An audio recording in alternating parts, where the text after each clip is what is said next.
Ladies and gentlemen, welcome to the Sports Card Hustle presented by Black Gold Sports Cards. I am Danny, and you know this is Brian. Let's go. We've got a great episode today. We have Rithwik joining us. He is a little bit of an everything. He does a lot of sealed wax that he will distribute for people, based right out of Milwaukee. So he's close to us. Known him for a long time. Yeah. Going to be a good episode. Teaches you a lot about how somebody started in sports singles, grading, and continue to, fly out to all these different shows, really dive into what he now really has like a real company. Yeah, he and built out an empire out of it. Definitely has a nice little, business distributing sealed cases, sealed boxes to those that need it. So if you're a small breaker out there, if you're an established breaker out there, even if you're a small local shop, small town shop, anywhere, you could utilize Rithwik, create those relationships. I know Rithwik's looking to create more relationships coming up here in 2026. So this will be a good one to listen to. Good info, good opportunity, good guy to connect with. Really good guy, man. I know this guy. I've known Rithwik for a long time. We continue to do business with him for that specific reason, that he's a good person. He's not out to screw you. He's just down to do business the good way, the way that it should be done. So, guys, episode 10. Thank you all for sticking around this long. Please leave a review. Please like and follow the show on Spotify. Did we get a review? Did we get a review last time? Not sure. I haven't looked. I don't think we did. I did listen to it, but come on. Can we While he's checking, let's cue the music.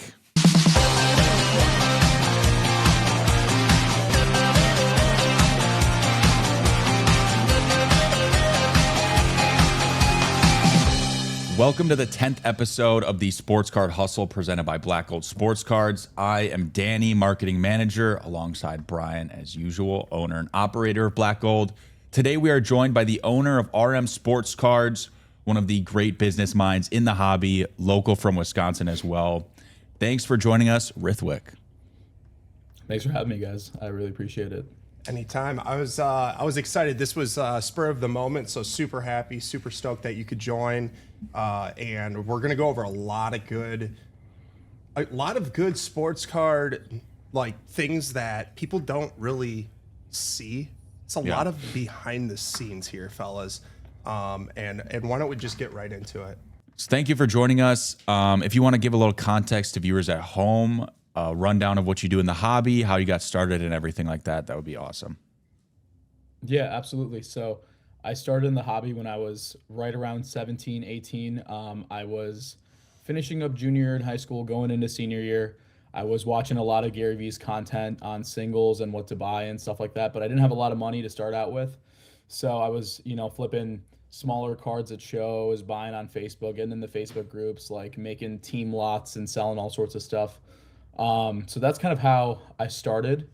And then I got in tune with some of the show circuit. Luckily, one of my friends, Nady, he's All-Star Sports Cards 23, shout out to him. So we've been friends since we were like 10 years old, and he was already in the industry. He had a huge name for himself. So he very kindly introduced me to the show circuit and, introduced me to some people. So yeah, went to flipping singles, for a couple years, and I still do that. We still do tons with singles and moving all sorts of stuff like that. What's the most expensive card you've ever bought? I think the most expensive card I've ever bought, I'm trying to think. I think probably a Jordan limited logos. I think I helped broker a sale for that. I think that was, I forget exactly how much it was, but a lot of the Jordan exquisite stuff, I remember buying, I think it was a 2004 out of 100 Jordan exquisite patch auto for like $60K or something on Golden once, and then flipping it for a little more than that. Card nasty. It was crazy, yeah. But currently, my focus is mainly sealed wax distribution, and we distribute, sealed cases all over the world. Actually, we have a lot of customers in Asia that we sell to, in Australia and the UK as well. Very nice. So you have, I'm guessing, turned this into a full-time endeavor. Where was the moment where you kind of made that jump and realized, hey, this is the business I want to get into and start for myself and kind of build from there? And also, when you jump into this, can you give me a background from the time you were 17 and a junior in high school to to where you are now, like where you went to college, I want to hear your stance actually on being in the hobby and going to college, and kind of like give everybody the rundown of your outlook on this. Yeah, absolutely. So, yeah, I come from a very not a very traditional, but like I come from an Indian background. So in our culture, like school and education is very prized, because that's how we kind of get like our jobs and stuff like that. So, my parents were always encouraging me to, do well in school, and I was great in school, and college was definitely like a thing that I wanted to do as well. So yeah, I just started doing it throughout high school, and then I went to the University of Wisconsin-Madison. I just graduated this past May with a degree in finance and investment banking. So I did cards throughout college. I just knew that being there was, just a great experience I think everybody should have. And also, there's just some things that, money can't buy, no matter how much you hustle and, you can make as much money as you want, but it's just certain college experiences can't be bought. So that was my main theory behind it. I was still learning stuff. I mean, honestly, like is a good amount of things that I learned from the business school that I do apply to my business, whether that's systems and operations and other like accounting and finance features. So, I mean, in that sense, it really helped me a lot. But yeah, it was definitely a tough grind, like having to, go to class from Monday to Thursday and then fly out to Dallas or something like that for a show and then be back in class Monday. So that was Yeah, that's quite a crazy. grind. But just got enough downtime to hang out with my friends, and then also like kept doing the cards. And I mean, I'm very grateful to be making very good money throughout college. So towards the end of it, I was pretty set on, okay, I think I'm gonna after school just go all in. And yeah, the last since May, so like the last 7 months have been pretty insane. Like it's crazy to see how those extra hours and extra minutes that you get throughout the day, not having to worry about class or running to class, exams, any of that stuff, not having any of that stress can do to your business. So I guess I technically should have maybe dropped out, but I think there's just some things that I enjoyed Madison, and I think that experience couldn't have been bought. Absolutely. I mean, I think that's a testament to the type of you're a hustler. I mean, you said you watch a lot of Gary Vee, and that comes down to hustling, utilizing your time well, setting yourself up for success. Yeah, it's crazy because I've actually seen Rithwik. Dude, I've kind of seen him throughout this entire. I haven't. Yeah, do you guys want to jump into like how you got in contact with him and how you guys started like? I don't even remember the exact like way we got into contact, but I'm pretty sure. I don't know. Maybe you heard of me on Facebook. How did you hear about me? So Brian, it was like, so I think I started buying some higher end like singles. Well, not even higher end. Like I was buying 2018 Luca base prisms, and like I learned about grading, and I was like, okay, so I guess this like, is the where he money's started, being, by the way. I feel yeah, like, right? exactly. So like money's being made in grading. So I was doing like a lot of singles. I was running all sorts of like small team lot kind of stuff, like cheaper stuff, and then I learned about grading, and I was like, oh wow, so I should like buy players that people are running after and just grade it in bulk. So, and then I really don't know how it happened. I think he was I think submitting them. He just started your, submitting them, and I was a group dealer, Right. and I was yeah, I doing just it. saw like an ad or like a post from you in a Facebook group, and then I clicked your profile, and it was like, oh shit, this guy's in Wisconsin. So I was like, oh perfect, like you're just a neighbor. We drove and met up. Yep. I still remember like the IHOP we met outside of in Brookfield. Yeah, that's so crazy. Yeah. So and then I just did a lot of grading through you guys. It was like, this was probably early 2021, late 2020. It was a whole lot of Luis Robert, Bo Bichette. Yeah, I remember that. All that That's baseball crazy. stuff, and then Luca prisms and all that stuff. So yeah, that's kind of how we got connected. And then I don't really do a ton of grading. I haven't done it since I was doing like the whole show circuits, buying mostly graded and selling it. But Yeah, there was a now, moment. There was a moment where you just really attacked the shows. 100%. Yep.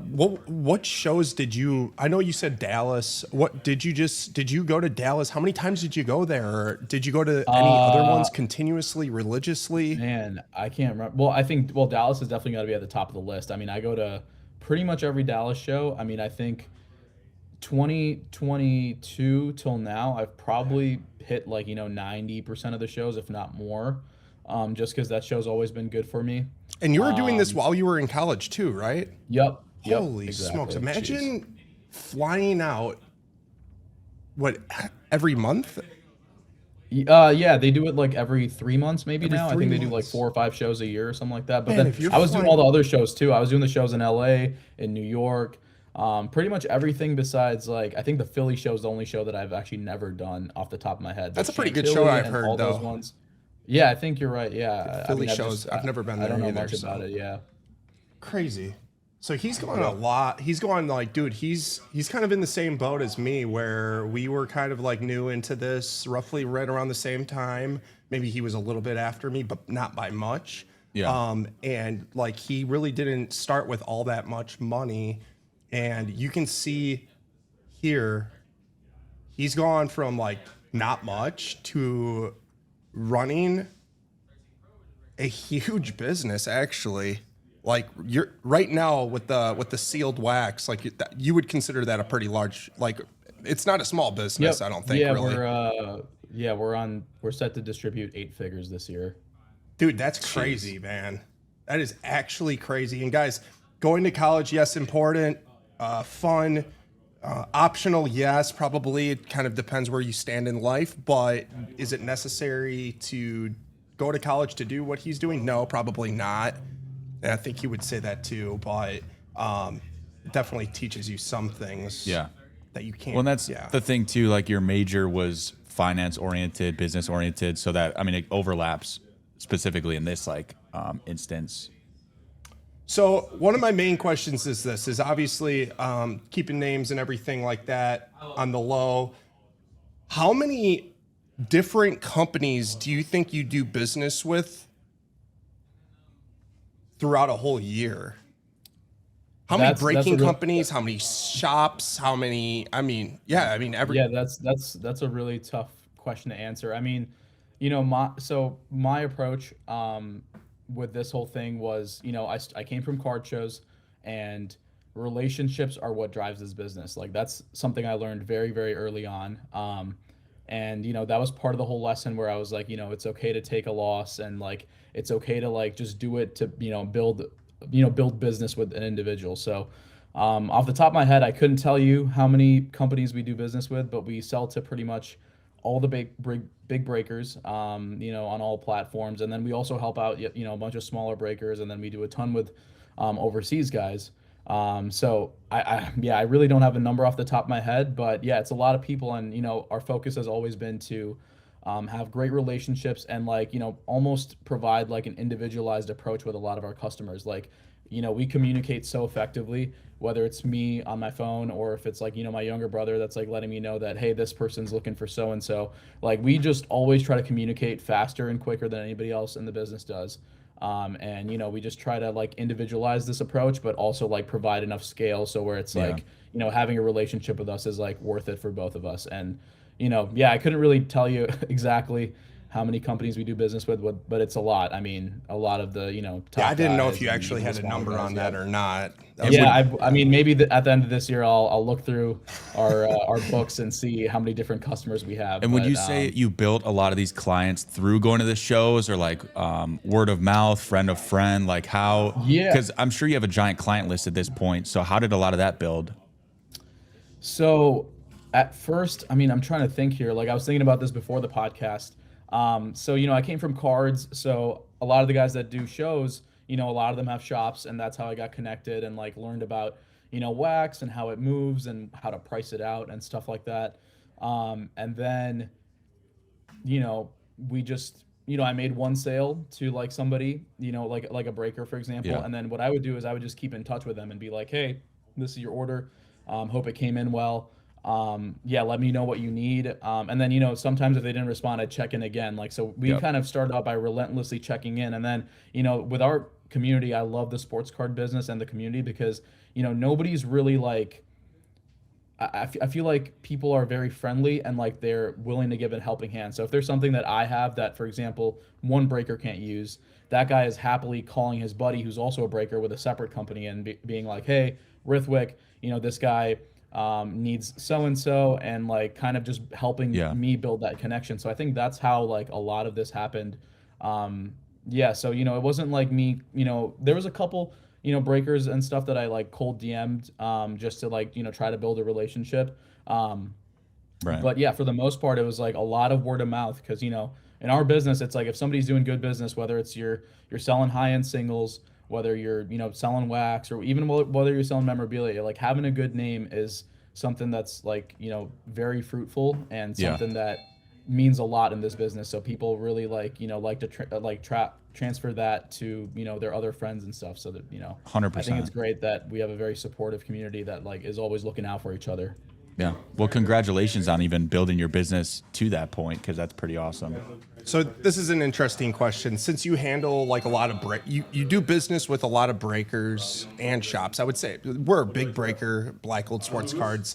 What is the number one mistake breakers make when buying product? That's a great question. Like that you see. I mean, obviously that's a tough question just to like right off the top of your head. But like if you were to like really kind of look over all your buyers of breakers, there has to be some inconsistencies that you see that you're like, God, you should have just kept on buying, or Yep. or Yeah, what is absolutely. it exactly? It's so tough in our market right now because everything changes so dynamically and so quickly. But sometimes I think what we have experienced in the past is, let's say product number A went really well for a breaker and he didn't buy enough of it. They'll just get excited thinking about that and jump into product B with that same mindset and like overextend more than they maybe should have. But then again, these kind of things have gone the other way for a lot of these guys. And, even myself as a wholesaler, we've made plenty of mistakes and we've had our fair share of like, wins, on stuff like this. So it's typically, I see the overextension where you just kind of assume that people are going to buy the product or people are going to break it. That's kind of common. Otherwise, like I think like a lot of the breakers in our industry are pretty like they're pretty good, man. Like they have a good idea of like what's gonna sell with their company, like what they're good at, and they really, really just try to hone in on that. I mean, a lot of these guys are very open to trying all sorts of new stuff, but at the end of the day, I feel like they have a very good understanding of like what sells and how to sell it. So a lot of them do a very smart job of sourcing. Yeah.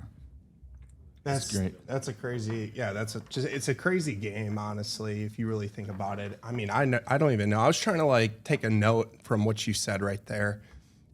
I don't really know if I took a good note because, yeah, it's more like buy everything and anything type of a feel, isn't it? Like you never know what pops. 100%. I feel like, if you're a breaker, like I'm pretty sure like even you guys, I'm sure you guys have a good idea of like what sells really well, what's going to be a tough sell. But at the end of the day, you guys are open to trying everything. But like, I think it's the new releases that sometimes bites people. If it's like a new release and it crashes like pretty quickly, like people get very excited and they're like, hey, I'm going to, I think we can break through like, 50 cases of this because we sold through 50 of the other ones like over the course of a couple weeks. So why don't I start out by buying 50 cases week one? So I think it's just like sometimes I see like this intrinsic ambition that like kind of, financially crushes people. But at the end of the day, a lot of these guys, are hustlers and they like get through it all. And they, at the end of the day, like they do end up, going through all of it, but it just might not be at the numbers that they thought it was going to be. So I feel like sometimes the guessing game can bite them. Yeah. And then a follow-up question, because you mentioned how quick this market changes and the prices of things have been going astronomical lately. How do you keep up and deal with the changing prices and fluctuation of the hobby? Man, the reality is I don't. I mean, there's plenty of stuff we sell too cheap. I guess if you look back, there's plenty of stuff, we do have good sales on. There's plenty of stuff we lose on. So it's kind of just understanding the right balance. Like it's like, how much of the inventory can I take? How much can I sell it, whether it's for profit or for loss? It's just being able to, like for my business specifically, it's just being able to cycle through that cash and have it ready for the next product coming out. So it's just keep punching away, and like that's just kind of how we operate. Yeah. I'm sure we've made some poor decisions in terms of selling stuff too fast. I'm sure we've made some decisions the other way around of holding stuff too long. So it just really comes down to like what we're comfortable with, what we're confident in, whether it's like we just know we have X amount of customers that are looking for so and so we can really run through all this. So it's like, every week we just take a strategized approach where we like go through our customers and see what everybody's seeking. But that's where like, us constantly communicating with them really helps. Even with Bryan, for example, like, I always call you and I'm just like, hey, what's breaking well? Did that last, did that last lot do well? So I'm like, okay, maybe Bryan will take more of this, more of that. So yeah, I think it's just the constant communication and strategizing. So it's really a balance. I mean, it's tough because, we're not really in the business of holding anything because we want to supply to, guys like Right. you. Hey, you got to keep funneling, that's for sure. Because if you So, stop, that could yep, cause massive cash flow problems exactly. Yep. pretty fast. Or you're just out of new upcoming product if you just Yeah. if you got caught, 100%. which is that's going to kill. So, okay, onto a bigger topic, and I know that we have to tread lightly here, but Tops might not love everyone who operates at massive scale in the secondary market. Why do you think that is? And is there anything you'd want to put out there publicly for people to understand about your role in the hobby, and for maybe Tops to listen to and hear from your perspective? Because I mean, obviously we all know that it's despised. That's what they say, at least, right? And like that, I mean, I'm not fully sure which, it has to happen. You know what I'm saying? There has to be secondary market boxes for sale, right?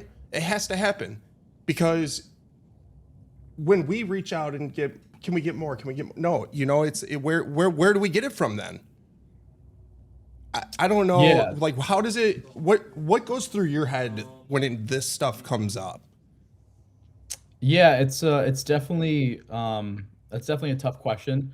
I mean, we're not 100%, accurate. Like, we're not very sure on how exactly Tops operates, because we personally don't have any allocation. We buy a lot of stuff on secondary.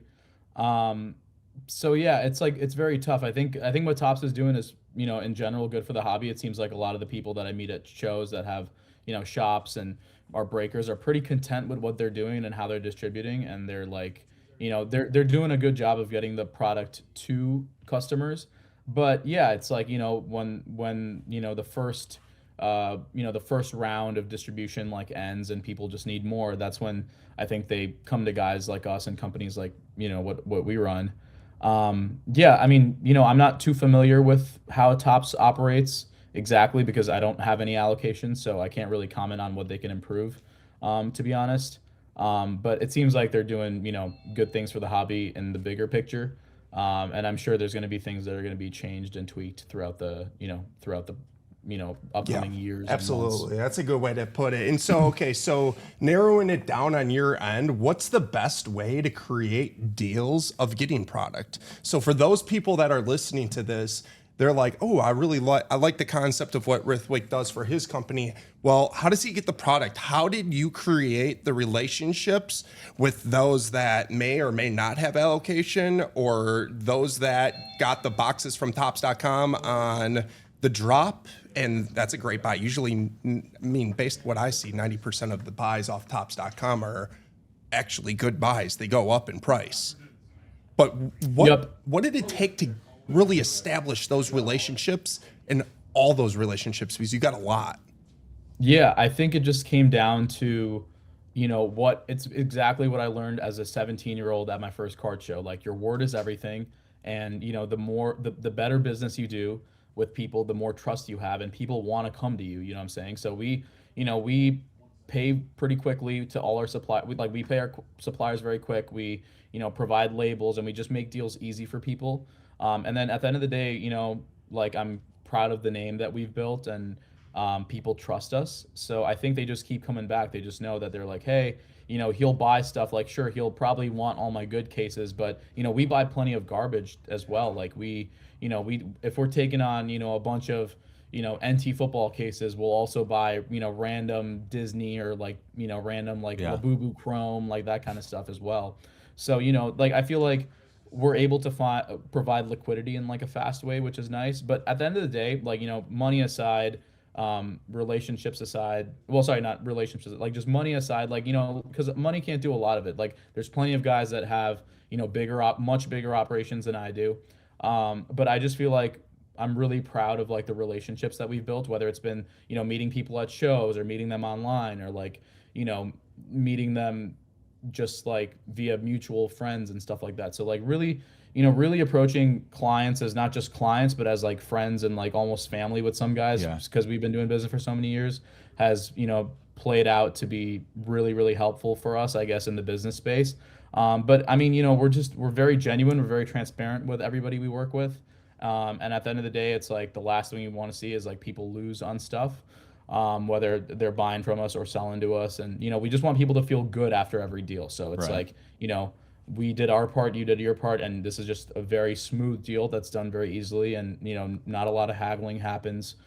So yeah, I think it's really strengthening the relationships early on when, we were introduced to a lot of our clients, and then it's just kind of carried throughout the years.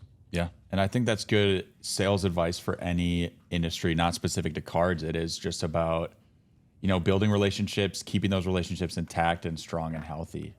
Yeah, honestly, it just sounds like good advice that you would give someone who wants to be a real player.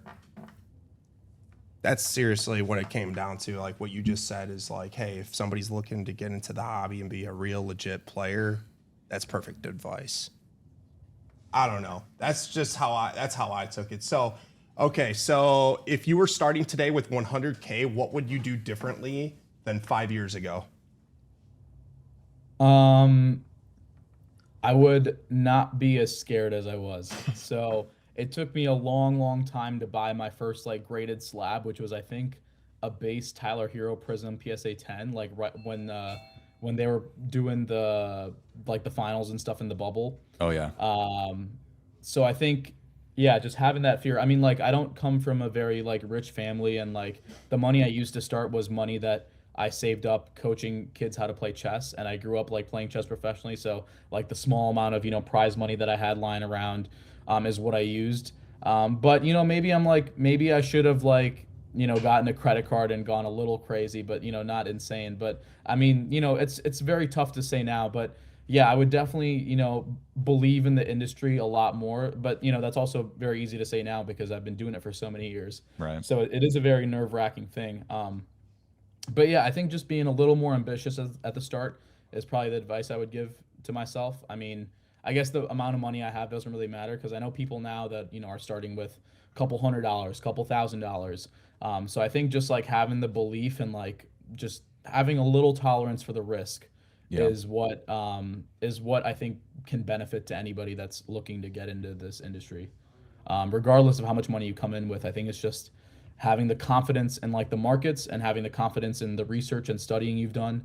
Because that was my thing. I knew that that Tyler Hero card was going to pop off, but I stalled for a very, very long time before buying one. So I really think I should have just trusted my instincts, trusted the research I'd done, and just gone for it a little earlier. Yeah. In general, do you also collect? Like, do you have a personal collection that you keep, or is it mostly just for flipping and selling?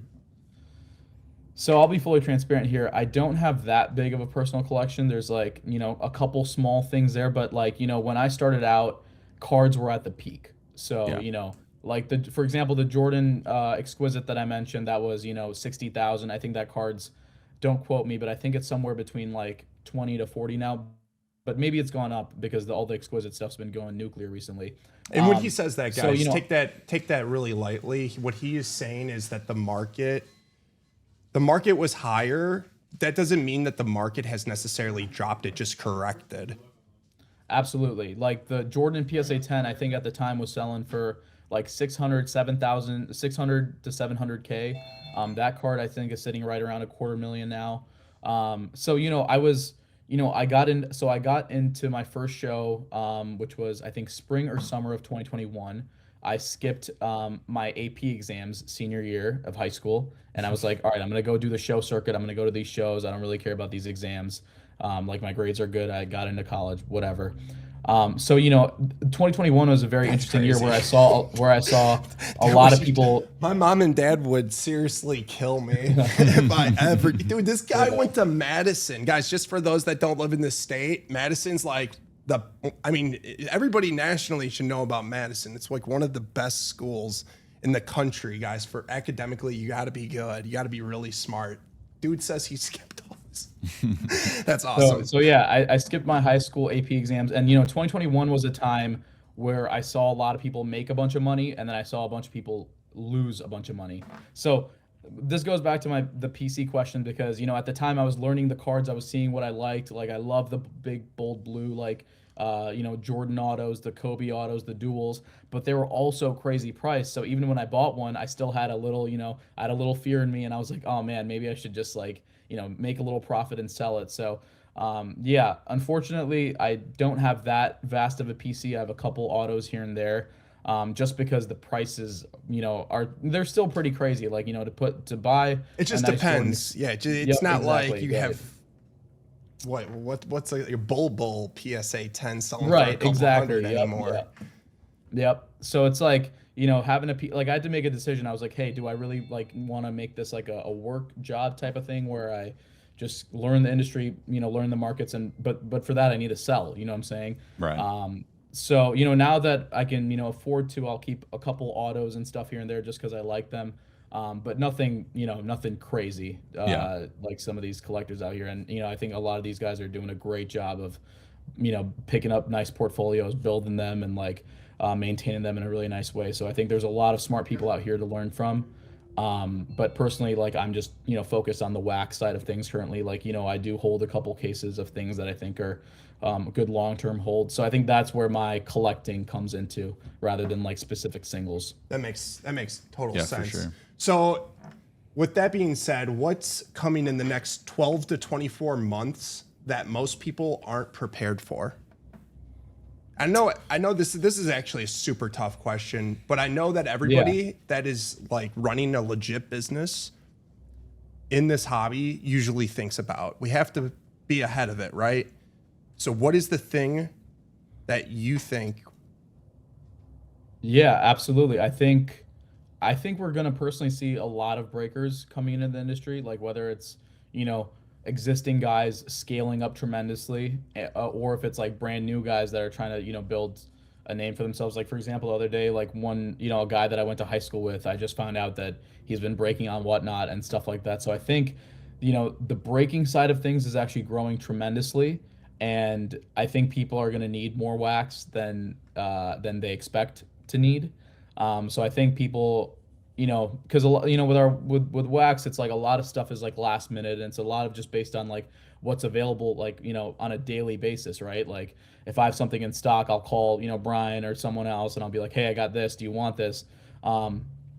So I think specifically catering to breakers and wax, like I think there's going to be a large demand. There's already a lot of breakers in the industry. Yeah, exactly. So. But I just think there's going to be more and more coming on, and I think there might not be enough wax for everybody, but I'm not really sure. It's just it's definitely getting tough to source certain things, and I think people are underestimating that right now, because a lot of people have super nice allocation accounts, but since we do secondary only, we buy everything secondary, we kind of see firsthand like what's out there, what isn't out there, and how difficult it is to acquire. So I think that's going to be something people are underestimating a little bit. Yeah, I think that's what I would say. For sure. And I could just keep on attacking these types of questions, but I'll let you ask any questions that you think would be good. Also, guys, make sure you guys follow Rithwik on Instagram. I know you have. Do you use your Instagram like you used to use your Instagram? Yeah, that's one thing that I'm not super proud of. I used to be super active on Instagrams, running all the story sales for all the singles and all the stuff we used to do. But right now, it's just like I'm so proud of all the individual relationships I have with all these guys over text. So a lot of the stuff we have, we just don't usually have any left for our stories or the general public. But we are working on a few new things that I think will get us in the markets of some new retail customers. Possibly, we're trying to figure out an alternative to supplying wax to like the average person. So yeah, my Instagram is at RM_cards, but it's not as active as it used to be. Hey, with the Z for cards. Yeah, with the Z. That's right. Still, guys, if you guys are a breaker, small breaker, large breaker, doesn't matter. I know that you guys are looking for product just like we are. This guy's a good guy. Rithwik's a great person. Reach out to him, send him a DM. Maybe from there you guys can get like on a text thread or something to that standpoint, but I at least open up the relationship by sending them a message. If you need some product, ask them for inventory list. He'll respond back to you once he sees it. Obviously he's not ignoring you if it happens. So, and Yeah, I appreciate that. And I mean, I've also like, there's plenty of family of friends of mine that I've really, made an effort to like educate this year on wax and like, what's like a good buy, what's a good hold. So, I mean, if anybody just wants to talk shop and talk wax, we're here to do that. Yeah, I had a question too. So I'm newer into the hobby. I love sports. So I was brought back on here. I do a lot of social media content. So that's one of my main focal points here as marketing manager. But I had the experience at Thanksgiving where my family was asking what I was doing, and I had to explain, once you kind of say that you're in the sports card industry, a lot of people are like sports car, no, sports card. But then explaining the nuance of everything like that. So if a family member were to ask you during the holidays what you do, how do you explain it to them? So for years, a good friend of mine, Coleman Cards, he told me to tell everybody that I'm a commodities trader. So that's been my go-to. I just tell them I'm a commodities trader, but then, that's more so like jokingly just to give it like a bougie name. But yeah, I just basically explain to people that I just, I provide them with like a small snippet of the experience. I was like, for example, if you're going to a card shop and you buy a pack of cards, the box that it comes in, I distribute those by the case worldwide. Yeah. So that makes it a little easier for people to just exactly pinpoint what exactly it is. But yeah, when I was flipping cards, it was a little tough because I'd be like, yeah, I sell sports cards. And they're like, oh, what cars do you sell? And I'm like, no. Like these are like Jordan autos and LeBron autos and rookie that just cards happened and to stuff me like that. actually. So yeah, that happens all the time. All the time. Yeah, I was at like a Thanksgiving brunch since my like kids are 3 under 3. My wife met this like other wife of another family, and they invited us over because our kids have the same like age, whatever. Yeah. So the dad was asking me, what do I do? And I was like, oh yeah, I own a sports card business. And he's like, oh really? I was like, yeah, what's your favorite card? He was like, yeah, it's like a Lambo something. I'm like, no, not car, not car. But yeah, I don't know anything about cars, guys, just a heads up. So I was like, I don't know what even like a funny joke to kind of get back into. Yeah, whatever. I was like, oh man, it's awkward. Yeah. I don't even know what kind of car he was talking about, dude. It was some Corvette. I was like, okay, that's pretty cool. I have no clue. Yeah, no, I'm in the same boat. I've had people on flights just ask me what I do, and all of a sudden they're talking about Lambo GXs or just random like car models that I have no idea of. Yeah. It's a universal experience, clearly. Yep. All right. So I don't really have much more. Yeah, we're kind of reaching that that mark here. You want to ask them the final questions that we have? Yeah, so we always ask every guest this. Where do you see the hobby in 5 years? And then where do you see yourself and your company in 5 years? That's a great question. I think the world of alternate assets is, just getting started to rise. Full transparency, when I started, I wasn't very sure. I wasn't particularly like ambitious about it or like didn't believe in it as much, but having seen that we've been in business for 4 or 5 years, and how it's just grown every single year. Yeah. I mean, I think the world of alternate assets and people are really looking into parking their money in assets that are not just the stock market, not just real estate. So I think the sports card industry is just going to keep growing, and I expect it to grow even more. And I think we'll still be hopefully distributing wax in 5 years, and hopefully at a slightly larger scale. So yeah, I mean, I think overall my outlook on the next 5 years is very ambitious and full of growth, I would say. Yeah, 100%. With that being said, do you have any other closing thoughts or anything you want to leave with the viewers? No, I think you guys did a great job of touch basing a lot of the aspects of our market that the average person might not touch into, and I just think what you guys are doing is awesome for the hobby, and like really making it easier for an outside viewer that's just kind of getting familiar with sports cards, being able to dive into an episode or two and just learning about the market, because I think I feel like confidence comes from like education, and I feel like once people educate themselves on these markets through whether it's a podcast or watching a video or like watching some reels you guys put up. I think that's where we can see more people coming in this industry because they feel like they have a solid base of the market and how it operates. And I think you guys are doing a great job of exposing that to the world at scale. I appreciate it. Yeah, thank you very much. There's only a good couple like really good sports card podcasts, like for those that are interested in listening to the longevity of the entire 60-minute video. I rewatch our videos just because I do watch and listen to other podcasts.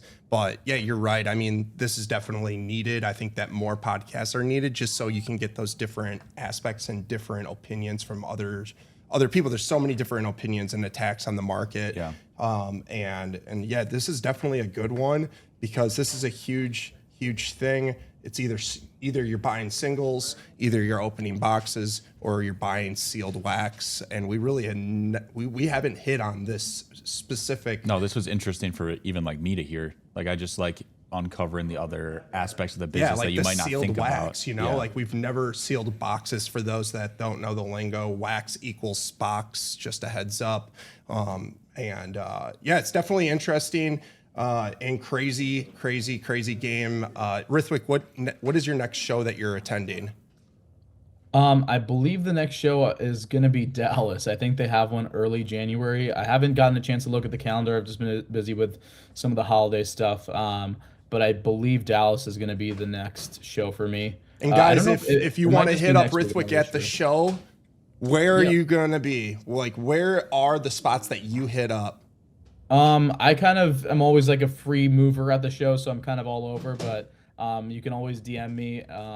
And otherwise I'm usually at shout out Nady again, All-Star Sports Cards 23, usually at his booth at the Dallas show. I'm usually just hanging out with them or talking to all the guys there. But yeah, I mean, I'm always happy to talk shop and because I remember when I started out, I heard so many opinions, so many different people that I reached out to that were much smarter than me.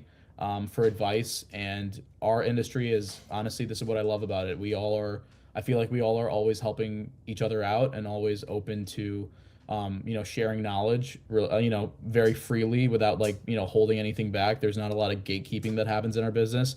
Like a lot of the, OGs per se, really helped me build up and really showed me how I should be dealing, what kind of stuff I should be looking for. And, I'm very grateful for all those people. And there's just too many to name, but I remember being, 17, not having an idea how to navigate through shows, and our industry was very uplifting and very welcoming. So I think if anybody's looking to get into the hobby, they should just, freely go up to anybody and ask whatever they want. And I'm very confident people will be willing to help you out. Yeah, I remember you at the National, dude. This guy at the National was like, he was lugging I don't even know. It was like a fold out. You were like in the cart. Yeah, the cart. He had like a fold out cart filled with wax, dude, going over to every guys. Right. And this is how you hustle. This is just shows what type of person Rithwik really is and how hard he'll work for you. So this guy's walking around to every breaker and asking them what they need, what they want. If they're interested, here's the price. I got it right now. I know you guys are breaking a lot. Let's go. Let's get the deal done. And he will make those deals, and he'll be back out on the hobby floor trying to lock down another deal. Yeah, 100%. So guys, get out of your houses. If you're in your house while the National is going on or while Dallas is going on, you're missing out on potential possibilities of growing relationships that you didn't have. I mean, Rithwik's going to just continue to build his little beast of a business. So if you don't, you're just going to give it to him. And honestly, even if you just jump right on in and act like Rithwik, people are just going to be willing to, you're going to create more relationships. I'm sure Rithwik's going to be your friend, whether he wants to believe it or not. Same with us. But that's just how it goes. It's all about relationships. It really comes down to it. We're not here to pick a fight or anything like that. We're all good people. So no, I appreciate you coming on to this podcast. And I think you had a ton of really good points that have not been hit on at all on this podcast, at least. Yeah. Anything else, Danny, that we can close out with? No, if you guys want to follow Rithwik, that's RM_cards with a Z at the end on Instagram. So we appreciate your time, and thank you for joining us. It's a great conversation today. Yeah, no, I appreciate you guys. I'm pretty excited to maybe hear back from a couple listeners and see like what their insight was, whether it's somebody new in the hobby or somebody that's been here for a while. So I think it's really great what you guys are doing, and I wish you guys happy holidays and a happy new year. And I think there's more to come in 2026 from the industry. Absolutely. We look forward to continuing our relationship with you guys here at Black Gold Sports Cards. I know everybody loves you, Rithwik here. Cody likes working with you. You're very well spoken, I will say. You're very articulate. I think it's probably that business sales background, but I really you're good at making your points. I really, really, really liked how you said alternative assets.